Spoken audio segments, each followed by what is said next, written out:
Kepemimpinan partisipatif juga dikenal sebagai kepemimpinan demokratis atau kepemimpinan kolaboratif adalah gaya kepemimpinan di mana pemimpin melibatkan anggota tim dalam pengambilan keputusan.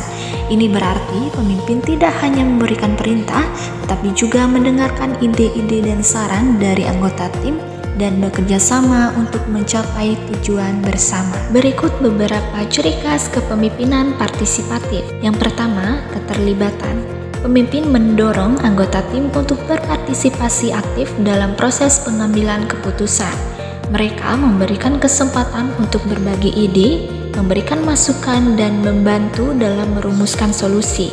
Yang kedua, komunikasi terbuka. Komunikasi dua arah menjadi prioritas dalam kepemimpinan partisipatif. Pemimpin terbuka untuk menerima masukan dan kritik, dan mereka juga secara aktif berbagi informasi dengan anggota tim. Yang ketiga, delegasi.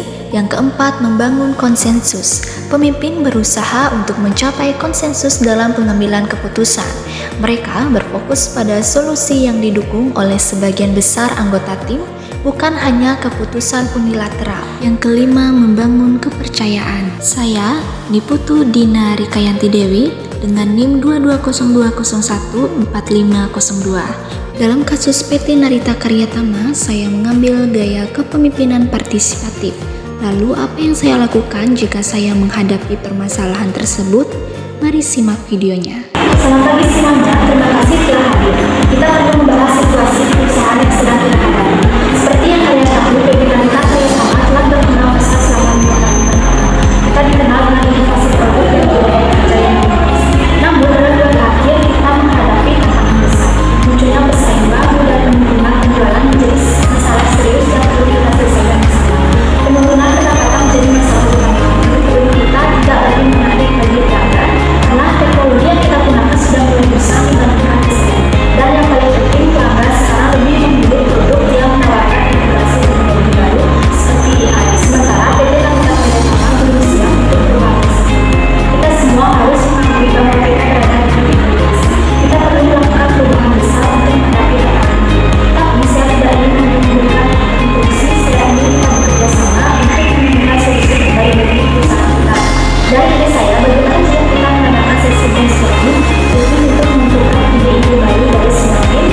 Kita bisa melibatkan karyawan di semua level untuk memberikan masukan tentang pengembangan produk.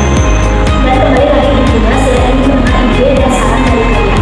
Bersama-sama kita bisa mengatasi tantangan ini dan membawa PT Narita Karyatama kembali berpuncak.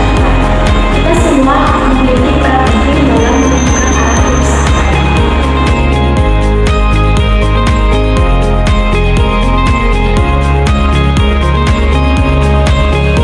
Baik, saya setuju dengan itu. Saat itu kita bisa melakukan survei kepada pelanggan untuk mengetahui kebutuhan dan harapan mereka. Dengan begitu kita dapat mengetahui produk yang lebih sesuai dengan permintaan.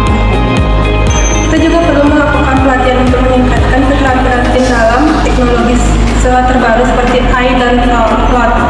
Jika kita semua dilengkapi dengan pengetahuan yang tepat, kita bisa lebih inovatif dalam produk yang kita tawarkan. Kita bisa memiliki identifikasi untuk dari anggota dari setiap divisi untuk rancangan perkembangan. Dengan kolaborasi ini, kita dapat memanfaatkan keahlian masing-masing dan menciptakan solusi yang lebih baik. Selain itu, saya berpikir kita perlu meningkatkan komunikasi antara tim. Mungkin kita bisa menggunakan platform digital untuk kolaborasi dan berbagi informasi secara real time. Dan kita harus memperkuat budaya perusahaan dengan lebih banyak acara team building. Ini akan meningkatkan hubungan antara karyawan dan akan membantu menciptakan lingkungan kerja yang lebih positif. Kita semua tahu bahwa dunia teknologi bergerak sangat cepat. AI dan teknologi sedang mengubah cara